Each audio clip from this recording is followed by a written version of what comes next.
How about, because I make my own kefir with live cultures from raw goat's milk, right. And I happen to know that it has a lot of good things in it for your gut and all that. So how do you feel about that? Well, I feel that you've been misled, like people have for a long time. Number one, the good things, quote, the bacteria that is in a kefir is acidophilus. Acidophilus is a fractional part of the probiotics, or the healthy bacteria that your intestines has to begin with. The first time they took products seriously were about 1972, where a doctor, after doing 250 autopsies and scraping the intestinal tract of dead people, discovered that all of us universally, no matter who we are, have the same type of bacteria that symbiotically work together like a fine symphony, like the London Symphony. By taking just acidophilus, which is what the culture is in kefir, you have an imbalance in bacteria. Now let's get on to the real problems.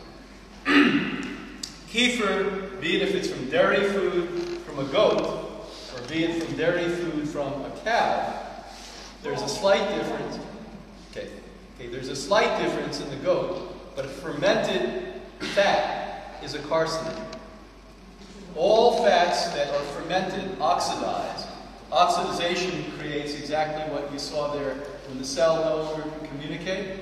I know this isn't what you've read in your health books, but I'm a scientist that works with people every day. So, but it's okay. Yes, I do. So what happens is that the cells can no longer communicate with one another. Now let's take it to one step further. Only time we ever suggest goat's milk is in the desperate circumstance when a mother refuses to, who's brain dead, or who cannot breastfeed a child. For that very small window of 2 years, from infancy to 2 years old, the only natural substance that's sort of okay, not perfect, 50% effective, would be raw goat's milk, not fermented goat's milk.